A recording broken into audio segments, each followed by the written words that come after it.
पाकिस्तानी मईशत में इस्तेहकाम ज़रूर है मगर तरक्की नहीं हो रही है। वज़ीर-ए-आज़म बार बार इस ख्वाहिश का इजहार कर रहे हैं कि मईशत तरक्की की तरफ बढ़े मगर आसार नहीं नज़र आ रहे हैं। पाकिस्तान के एक्सटर्नल इन्फ्लोज मुसलसल हमें नज़र आ रहा है कि वो कम है। करंट अकाउंट सरप्लस के बावजूद बैरूनी अदायगियों की वजह से जो रिजर्व्स हैं वो उनमें कमी आई है। क्या पाकिस्तान यहाँ से आगे बढ़ सकता है? IMF के साथ स्टाफ लेवल मुआहिदा नहीं हुआ मगर हुकूमत इस उम्मीद का इजहार कर रही है हो जाएगा। हम तमाम चीज़ों पर बात करेंगे। हमारे साथ माहिर मईशत मोहम्मद सुहेल साहब, अम्मार हबीब खान साहब और खाकान नजीब साहब मौजूद हैं। आप तीनों का बहुत शुक्रिया। सुहेल साहब, जब हम कर रहे थे पाकिस्तान के लिए कर डालो ट्रांसमिशन तो आपने एक जुमला इस्तेमाल किया था कि पाकिस्तान मौजूदा हालात में अनफिट टू ग्रो है। अब जो आसार सामने आ रहे हैं उसमें हमें नज़र आ रहा है कि करंट अकाउंट के डेफिसिट तो आना शुरू हो गया मगर चाहे लार्ज स्केल मैन्युफैक्चरिंग हो उसमें वो तरक्की नहीं नज़र आ रही है, वो मुसलसल नेगेटिव है। पावर प्रोडक्शन हम देखें वो नेगेटिव जोन में नज़र आ रही है, वो रेट में नज़र आ रही है। तो कहीं से भी ऐसे आसार हैं कि हम तरक्की की तरफ बढ़ सकें? बिस्मिल्लाहिर्रहमानिर्रहीम। थैंक यू शाहजेब भाई। मेरे ख्याल में मैं उस स्टेटमेंट पर कायम हूँ।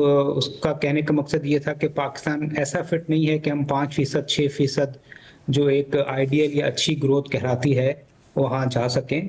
और इसकी निशानदही आपने भी कर दी, इसकी निशानदही स्टेट बैंक ने अपनी लास्ट मॉनेटरी पॉलिसी में भी कर दी, इसकी निशानदही जो लार्ज स्केल मैन्युफैक्चरिंग के नंबर्स आ रहे हैं उसमें भी हो रही है, इसकी निशानदही जो इंपोर्ट्स के नंबर आए हैं फरवरी के उसमें भी हो रही है, और उसकी निशानदही IMF ने भी कर दी जो तवक्कुआत के बरक्स उसने टाइम पर स्टाफ लेवल एग्रीमेंट नहीं किया क्योंकि उसके जहन में भी बहुत सारे खदशात होंगे। ऑल्दो ऑफिशियली ना मिनिस्ट्री ने बताया है कि ये ताखिर क्यों है, ना IMF ने बताया ये ताखिर क्यों है, मगर खदशात यही हैं कि पाकिस्तान के हालात बेहतर हो गए हैं, इकॉनमी स्टेबलाइज हो गई है, मगर जो चैलेंजेस हैं लोकल और अभी जब से US इंतज़ामिया चेंज हुई है, रिजीम चेंज हुआ है, इसके बाद जो ग्लोबल हालात हैं उसमें चैलेंजेस पाकिस्तान के लिए हैं।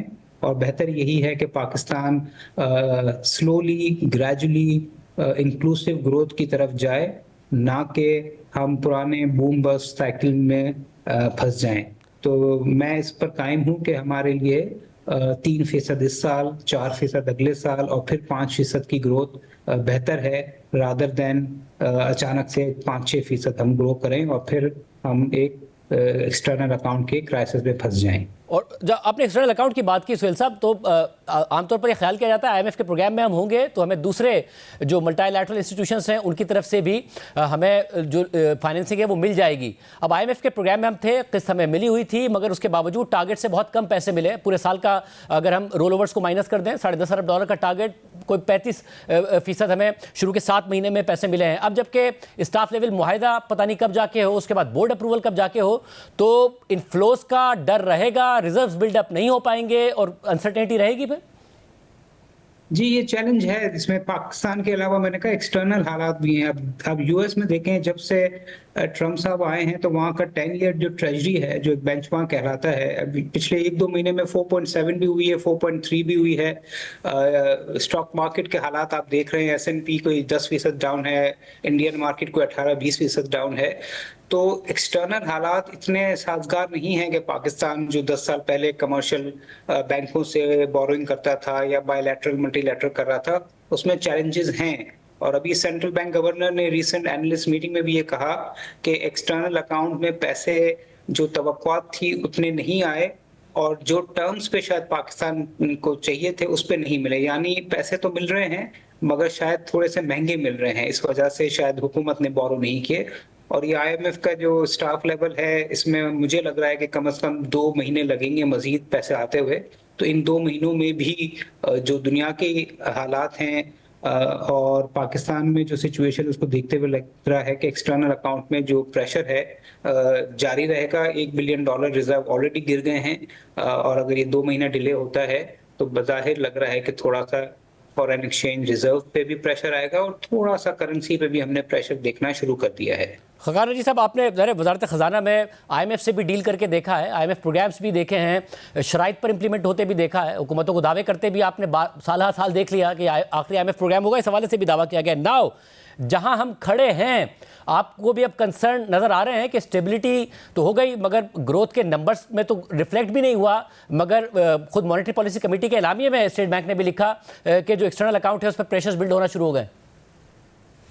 देखिए शाहजेब साहब, पाकिस्तान की इकोनॉमी अभी टिपिकली बिहेव कर रही है जैसे कि उसने 2013 में बिहेव किया, जैसे कि उसने 2018 में बिहेव किया। ये तीनों, यानी कि अब का मिला लें तो ये तीन आईएमएफ की एंगेजमेंट्स हैं। और आईएमएफ के पे अगर आप तहकीक देखें उनके प्रोग्राम्स पे, तो एग्जैक्टली यही होता है कि जो बैरूनी खसारा है वो सबसे पहले संभलता है, बिकॉज अब इंपोर्ट रिस्ट्रिक्शंस और एक्सचेंज रेट मैनेजमेंट ऐसी करते हैं और कॉन्सिक्वेंटली रिजर्व्स का बिल्डअप हो जाता है। और फिर कॉन्सिक्वेंटली जब आप फिस्कल को भी टाइट करते हैं और इकोनॉमी और स्लो हो जाती है, तो आपकी इन्फ्लेशन जो है वो भी संभल जाती है एंड मॉनेटरी टाइटनिंग को भी मेंटेन करते हैं। ये तो है बिल्कुल एक classical picture of an economy behaving by the book जो आईएमएफ की एंगेजमेंट के साथ होती है।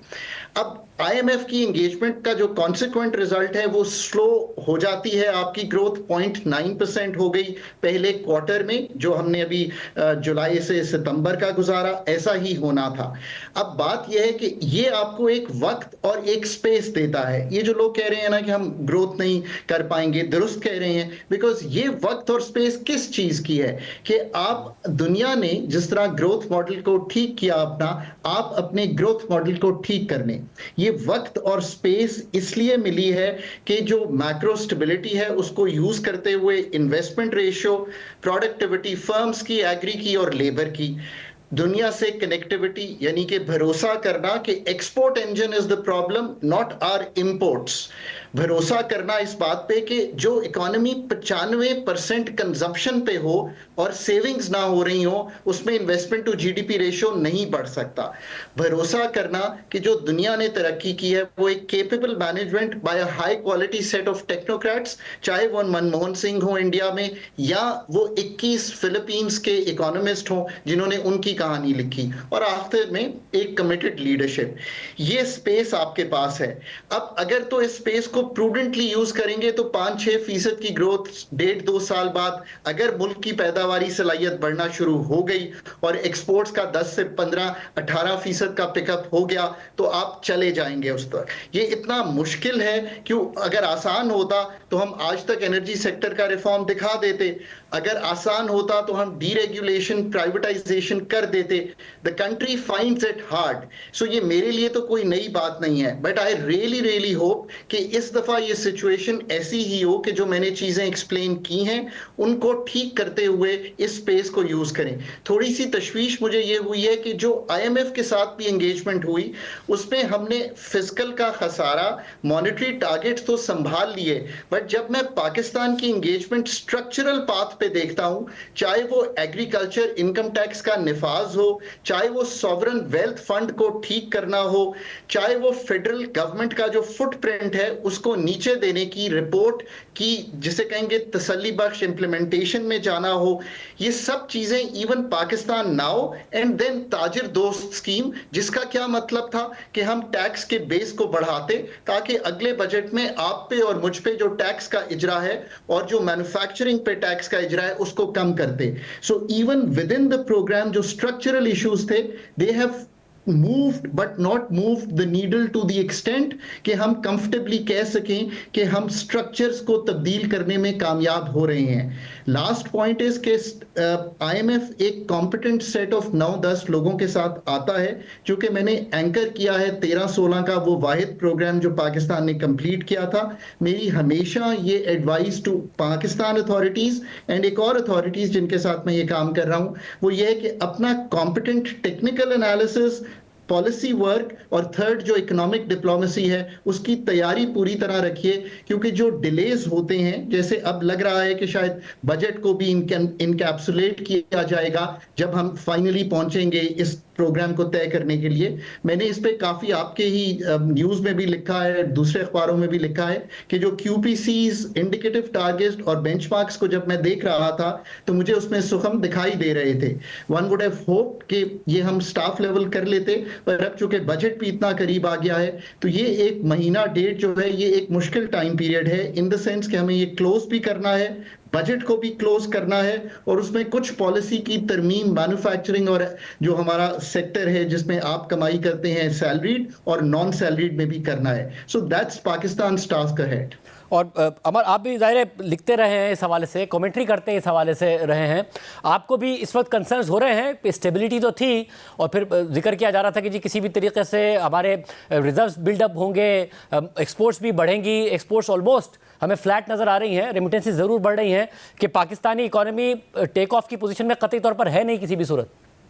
जी देखें, खाकान साहब बिल्कुल सही कह रहे हैं कि हमारी जो 95% ऑफ जीडीपी जो है वो कंजम्पशन है, तो इस पे अगर जैसे भी हम ग्रोथ लेकर आएंगे 3 से 4% भी करेंगे तो एक हिसाब लगाया था for every percentage of growth आपको एक्स्ट्रा 12 से 14 अरब डॉलर चाहिए होते हैं। अगर मैं 5% ग्रो करूंगा यानी कि तकरीबन 30 अरब डॉलर मुझे एक्स्ट्रा चाहिए। 30 अरब डॉलर या तो आप एक्सपोर्ट से ला सकते हैं या रेमिटेंस से ला सकते हैं, आप बोरो कर सकते हैं।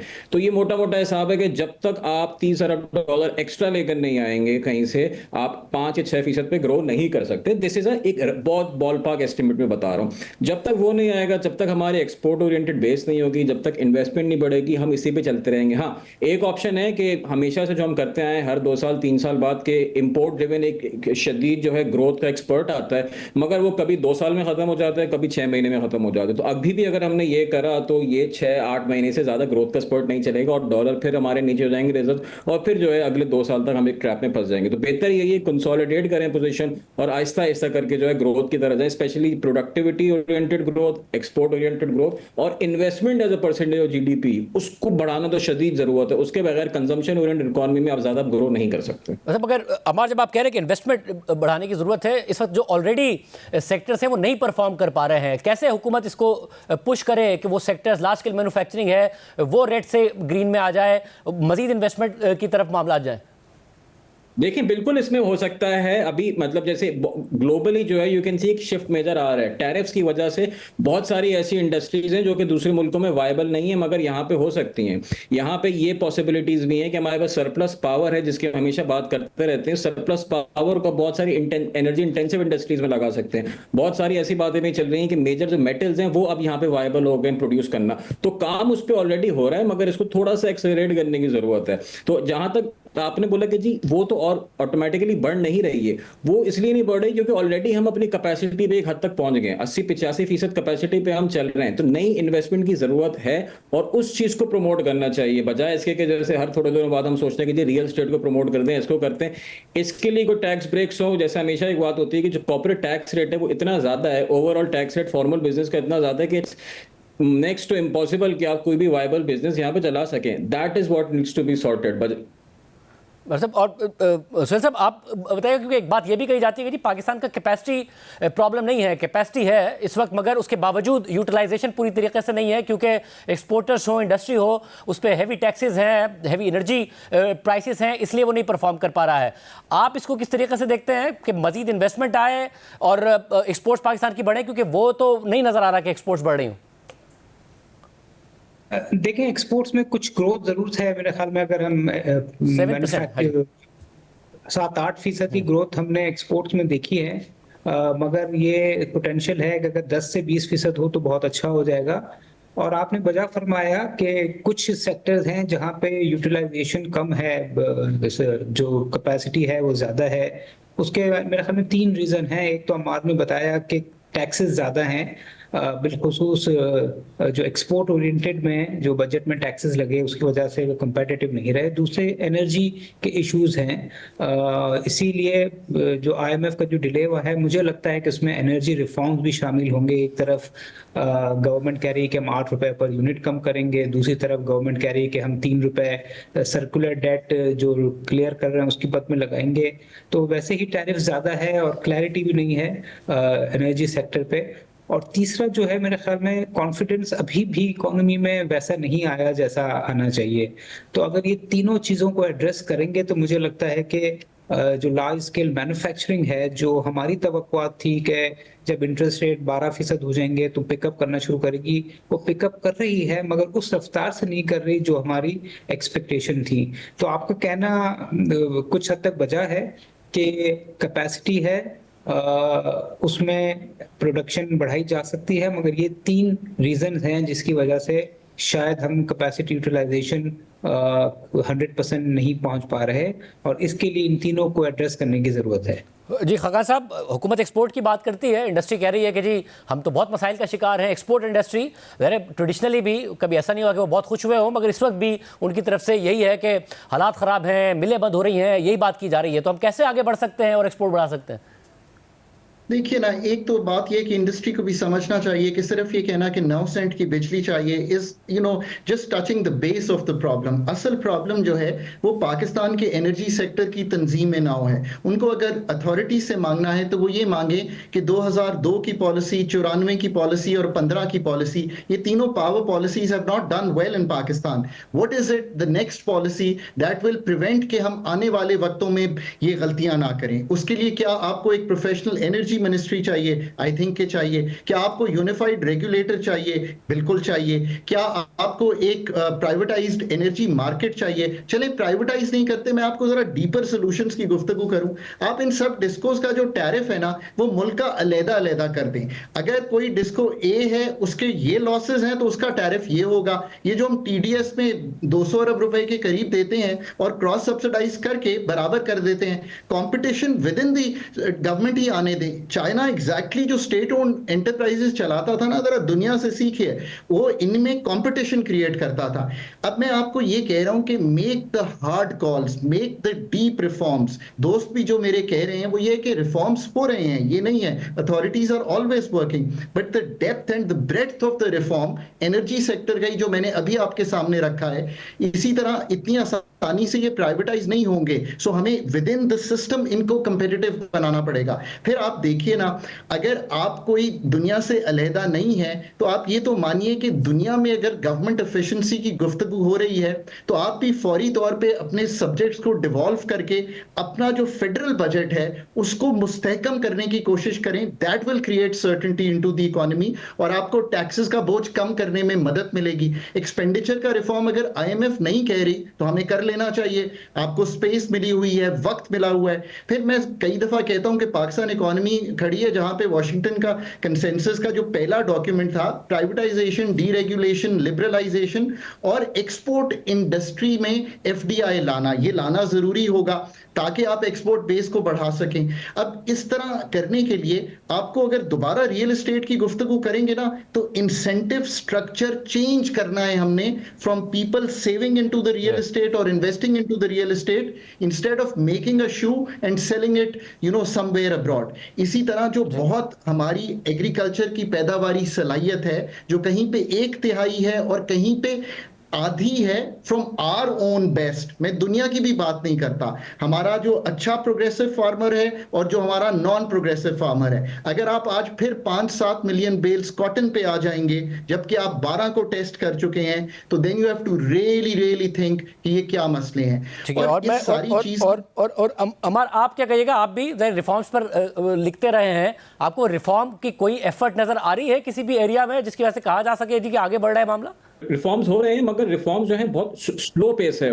इनकी जो पेस है बहुत स्लो है, मगर हो जरूर है। ऐसा हम ये नहीं कह सकते कि नहीं हो रहे। अगर देखें, बात सारी यही है ना कि हमारी पॉलिसी, लेट्स से एक छोटी सी बात करते हैं कि whether do we have an industrial policy, क्या हमारे कोई एक्सपोर्ट ओरिएंटेड ग्रोथ की पॉलिसी है? हमारा कोई जो है ना ब्रॉड बेस्ड ग्रोथ पॉलिसी तरफ मूव करने की कोशिश करते हैं कि हमारी कंपैरेटिव एडवांटेज क्या है, कि जी किस तरह लेके हमें चीजों को चलना चाहिए, या एग्री पे फोकस करना चाहिए, एग्री के वैल्यू एड पे फोकस करना चाहिए। इस चीज में जो है कोई काम नहीं हो रहा। तो वो जैसे हाकान भाई ने बात करी कि जो एसओईज में जैसे कंपटीशन होता है, उन सबके लिए कोहेरेंट स्ट्रैटेजी होती है कि जी this is the vision that we need to get, we do not have that vision in place कि what we need to do कि अगले 5 साल 10 साल तक आप कर लेंगे। अभी जो है फायर फाइटिंग मोड चल रहा है, पावर के रिफॉर्म्स हो जाएंगे, हो रहे हैं इंशाल्लाह, कंपैरेटिव मार्केट्स पे भी हम मूव करेंगे। But what next? You solve power, then how do you solve industry? क्या उसका प्लान है? There is absolutely no plan, और एटलीस्ट मेरी नजरों के सामने से भी नहीं गुजरा है जिस पे आप कह सकेंगे पाकिस्तान ने किसी किस्म का इंडस्ट्रियल ग्रोथ का कोई प्लान हो या एग्रीकल्चर में वैल्यू ऐड करने का कोई प्लान हो।